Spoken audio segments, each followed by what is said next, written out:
বিটিচিৰ পৰিষদীয় কাৰ্যালয়ত হিংসাত্মক ঘটনা সংঘটিত হোৱা সন্দৰ্ভত প্ৰতিক্ৰিয়া জলসঞ্চন বিভাগৰ কাৰ্যবাহী সদস্য গণেশ কছাৰীৰ এই হিংসাত্মক ঘটনাৰ আঁৰত এপছু জড়িত থকাৰ স্পষ্ট অভিযোগ আনি দীপেন বড়ো সভাপতিৰ পদ ত্যাগ কৰাৰ দাবী সংগঠন চলোৱা দীপেন বড়ো ব্যৰ্থ হৈছে বুলি উল্লেখ কৰি ছাত্ৰ সংগঠনটোৰ নেতাগৰাকীৰ বিৰুদ্ধে সৰব হৈ পৰে কাৰ্যবাহী সদস্যগৰাকী। এটো এপছু জড়িত আছে, UPPL জড়িত আছে।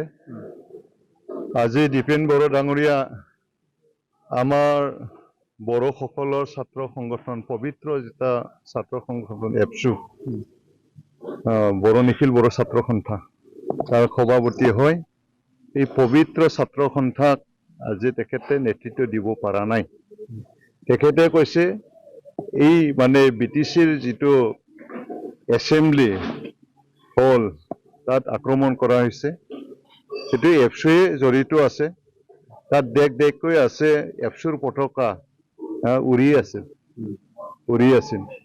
যদি এপছু জড়িত নহয় তদন্ত কৰিব লাগে, যিবিলাক দোষী তেখেতসকলে তদন্ত কৰি ফেলে যি ব্যৱস্থা লাগে ল'ব লাগে, মানে সংগঠনৰ